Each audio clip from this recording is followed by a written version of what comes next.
Olá, turminha do oitavo ano, como estão? Então, estamos de volta e hoje nós vamos corrigir a nossa atividade.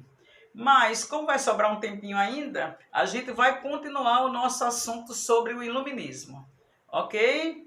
Então, vamos lá primeiro a correção. Então, vocês não precisam colocar sua resposta igual a minha, eu sempre digo isso, né? Eu acho que vocês têm muita criatividade e podem criar suas próprias respostas, desde que não fuja do assunto, não saia do contexto, não se perca. Então, vocês também podem não querer corrigir o exercício agora, né? Porque o tempo é curto. Mas aí a aula está gravada aí no seu dispositivo. Você pode corrigir depois com calma, né? Dar um zoom, dê uma melhorada na letra para vocês entenderem melhor. E eu acho que vai dar tudo certo. Então, primeira questão. O iluminismo foi um movimento filosófico e intelectual desenvolvido nos séculos XVIII na Europa. Então, o iluminismo foi basicamente isso. Um movimento filosófico e intelectual desenvolvido no século XVIII na Europa. O que é que eles valorizavam? Valorizavam o pensamento racional porque acreditavam que a razão deveria iluminar a sociedade daquela época. Iluminar aí não é com a luz, né? Iluminar é ter novas ideias, ideias de libertação. Confirmando, os iluministas valorizavam o pensamento racional porque acreditavam que a razão deveria iluminar a sociedade daquela época. Questão 3. O antigo regime impediu o desenvolvimento do progresso, limitando a liberdade de pensamento e a expressão da racionalidade. Então, o antigo regime impedia isso, gente. Era aquele momento fechado, onde as pessoas não tinham liberdade de pensamento, liberdade de ação. Então, o antigo regime impedia o desenvolvimento do progresso, limitando a liberdade de pensamento e a expressão de racionalidade. Questão 4. A primeira enciclopédia, né, ela foi publicada na França, né, bem no começo da época iluminista, no final do século XVIII, e possibilitou a difusão do conhecimento em diferentes áreas. Então, como eu já disse, a enciclopédia era uma coleção de livros onde tinha todos os assuntos que as pessoas poderiam pesquisar na época. Hoje vocês não precisam mais desses livros porque tem o computador, né, que tem todas as informações na internet. Mas naquela época a enciclopédia foi muito importante, sim. As pessoas não eram muito informadas e a enciclopédia trouxe isso, as informações para que as pessoas soubessem o que estava acontecendo e aprendessem a lutar também pelos seus direitos. Então, ela foi publicada na França no final do século XVIII e possibilitou a difusão de conhecimento de diferentes áreas. Um dos grandes renascentistas ou iluministas foi Galileu Galilei. Ele defendeu a teoria heliocêntrica, que afirmava que a Terra não era o centro do universo, que era o Sol que era o centro do universo, né? Contrariando a Igreja Católica da época, que afirmava que a Terra era o centro do universo.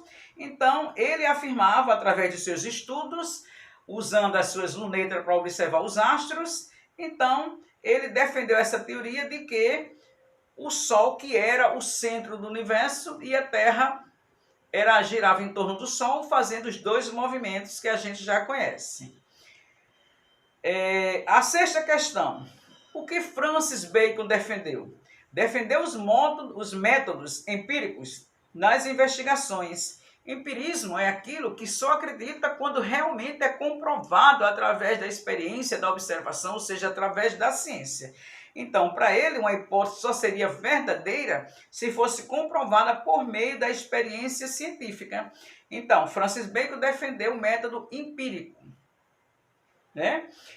Nas investigações, e para ele, uma hipótese só seria aceita, só seria verdadeira, se fosse comprovada por meio da experiência científica. Aí está a nossa correção. Se não deu para vocês pegarem tudo aí, vocês vão ficar, né, com a sua correção aí gravadinha para você corrigir com mais calma mais tarde. Agora vamos à aula de hoje. né, continuando o iluminismo, houve uma crítica da igreja, né? A igreja não foi a favor do iluminismo, não, né? Porque a igreja era aquela instituição, vamos dizer assim, que limitava os direitos da sociedade, né?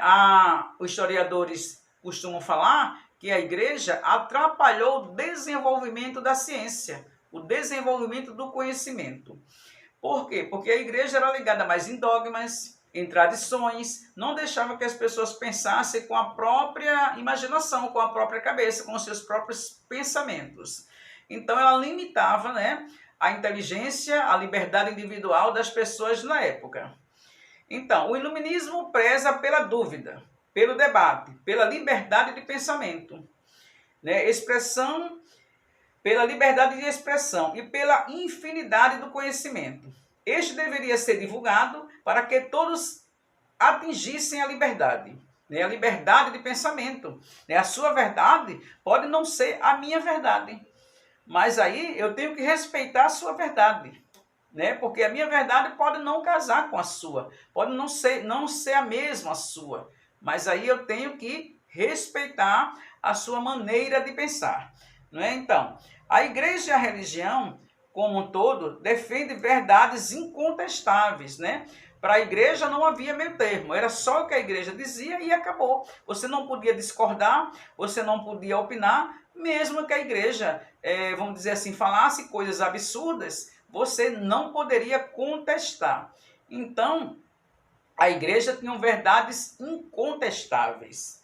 E isso não era, vamos dizer assim, uma diretriz do iluminismo, que achava que vocês deveriam ter, todas as pessoas de um modo em geral, deveriam ter pensamentos diferentes, diferenciados uns dos outros. Isso é liberdade de expressão.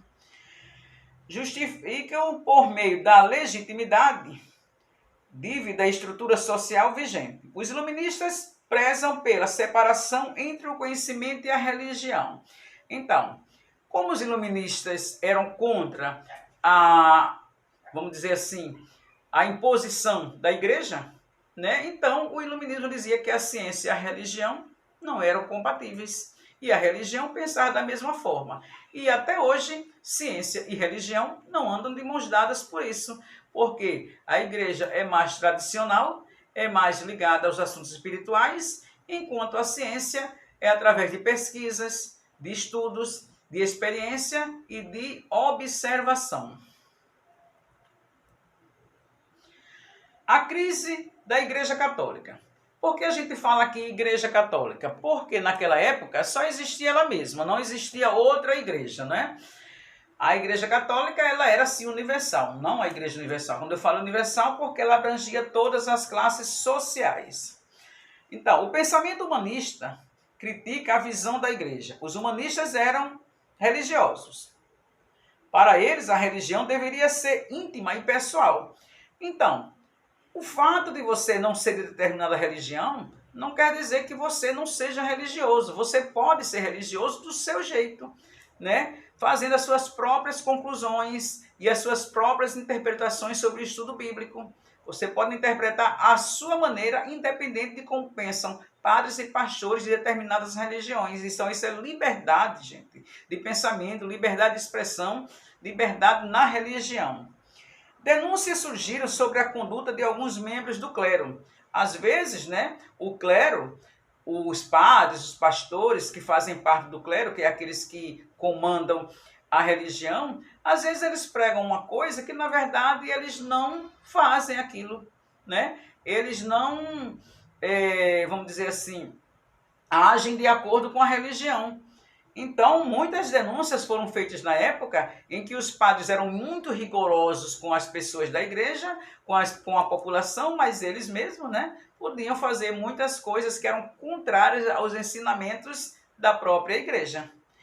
A igreja, então, começou a perder poder político e prestígio, né, gente? Os iluministas mostraram outra verdade, né? Então, muitas pessoas começaram a questionar se realmente a igreja estava certa, se realmente a igreja era aquela verdade absoluta.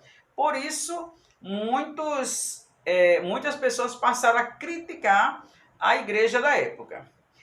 Do século XIV, quando os reis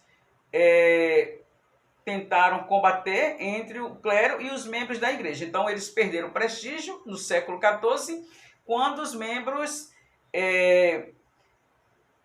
da igreja começaram a debater com os iluministas que tinham ideias iluminadas na época, ideias diferenciadas da igreja. Bom, surgiram também os déspotas esclarecidos, né? Nem todos os monarcas da época, nem todos os reis, eles queriam ficar na obscuridade, eles queriam ficar na ignorância e também não deixar o povo também assim. Foi aí que eles criaram também novos métodos de iluminar a população, para dizer que eram reis esclarecidos, né? Um deles foi Leonardo da Vinci. Eles eram... Leonardo da Vinci não, desculpe. Napoleão Bonaparte. Eles eram soberanos europeus que tentavam colocar em prática as ideias dos filósofos iluministas. Esses governantes ficaram conhecidos como praticantes do absolutismo ilustrado, ou seja, eles eram reis absolutos, mas eles também faziam com abertura para a cultura, para novos pensamentos. Então, por isso, eles passaram a chamar de déspotas esclarecidos. Déspotas, pessoas que gostam de mandar, e esclarecidos porque eles também já tinham um pouco de cultura e deixavam que o povo também tivesse um pouco de cultura. Bom, Montesquieu foi um grande iluminista. Ele defendia um regime político em que o poder absoluto do rei fosse limitado pela lei. Isto é, por uma constituição que tivesse dividido os poderes legislativo, executivo e judicial. Então ele achava que o poder do rei não podia ficar só nas mãos dele e que ele deveria dividir o poder com outros magistrados. E aí o poder seria dividido em legislativo, executivo e judiciário. Né? O legislativo faz as leis, o executivo executa as leis e o judiciário faz as leis serem cumpridas. No absolutismo, o poder do rei era de origem divina. Eles achavam, né, que estavam no poder por origem divina, que Deus tinha criado pessoas para comandar e outros para obedecer. O rei só tinha que prestar contas a Deus e mais ninguém. Né? Então, se ele estava no trono por vontade divina, só a Deus ele prestaria contas. Só a Deus ele daria satisfação e a mais ninguém. Não existe liberdade quando o governo abusa do poder, diziam os iluministas. Para que os governos não possam cometer abusos, torna-se necessário, através das leis, que o poder controle o poder. Então, hoje, por exemplo, na Inglaterra ainda tem a Rainha Elizabeth, mas ela não pode lançar uma lei que não seja aprovada pelo parlamento. Então, o poder dela é controlado pelo parlamento. O parlamento também é um poder, mas também é controlado pelo parlamento, porque não é mais uma monarquia absolutista. Aqui, olha, um grande déspota esclarecido foi o Marquês de Pombal. Ele foi ministro de Dom José I em Portugal e ele estimulou o surgimento de escolas no Brasil, né? Ele lançou várias companhias de comércio, ele fez com que as pessoas ficassem mais assim participativas na sociedade, tanto em Portugal como também no Brasil, né? Porque nessa época aí o Brasil ainda era colônia de Portugal. Voltaire, que foi um grande iluminista francês, ele diria que todos os homens tinham direito à liberdade, propriedade e proteção das leis. Não só os nobres, todo mundo teria esse direito. Ele também era defensor dos interesses da burguesia e do governo limitado do rei. Então, para ele, o rei também deveria ter poderes ilimitados e todas as pessoas deveriam ter liberdade de pensamento. Aí, Rousseau dizia, uma sociedade só é democrática quando ninguém for tão rico que possa comprar outro alguém. Ninguém for tão pobre que tenha o dever, que tenha que se vender a alguém. Então, para ele, as pessoas tinham que ter direitos iguais. Não tinha pessoas mais ricas para comprar uns aos outros e as pessoas pobres demais que teriam que se vender para conquistar um pouco da sua sobrevivência. Esse é o pensamento de nosso iluminista Jean-Jacques Rousseau. Montesquieu foi ele quem sugeriu a divisão dos poderes em três: em executivo, legislativo e judiciário, para controlar os poderes do rei, para que o rei não se tornasse tão absoluto, né, como ele gostaria de ser no antigo regime. E aí, mais uma vez, o Marquês de Pombal, né? Como eu já disse, ele fez reformas que agradou a muita gente, mas desagradou a outras. Por exemplo, ele foi o principal responsável pela expulsão dos jesuítas do Brasil. Por quê? Porque eles achavam que os padres jesuítas eram muito ligados à igreja e, como assim, eles também impuseram a sua ordem de acordo com a religião. As pessoas também não teriam liberdade religiosa enquanto os jesuítas, ligados àquele antigo regime, estivessem comandando aqui a religião no Brasil. E isso desagradou a muita gente, né, na época, né, principalmente o clérigo da Igreja Católica da época. Catarina II foi uma das poucas mulheres que foram imperatrizes nessa época, e ela também se tornou uma déspota esclarecida, né? Ela se tornou imperatriz por causa da morte do seu marido. Como eles não tinham filhos com idade de assumir o trono, ela que assumiu o trono. Ela foi uma mulher corajosa, bem à frente na sua época, em que as mulheres não assumiam o trono, mas ela assumiu e se tornou uma grande imperatriz. Não é? Ela modernizou toda uma sociedade na Rússia.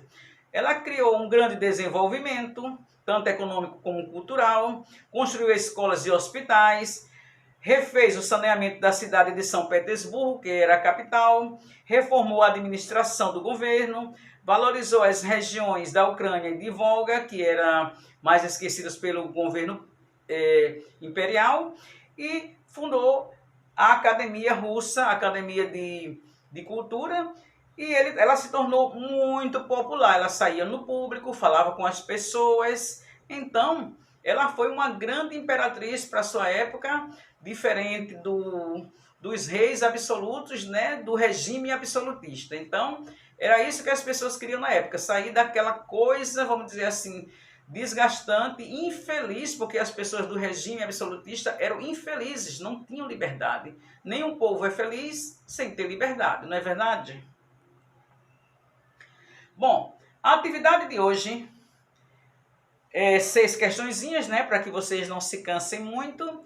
Eu dei uma melhorada aí na letra, vocês podem dar uma pausazinha também, né, dar uma ampliada aí na imagem e fazer suas atividades. Copiem no caderno, utilizem seu livro-texto e, mais uma vez, podem criar suas próprias respostas conclusivas. Beijo grande, a saudade continua e até a próxima!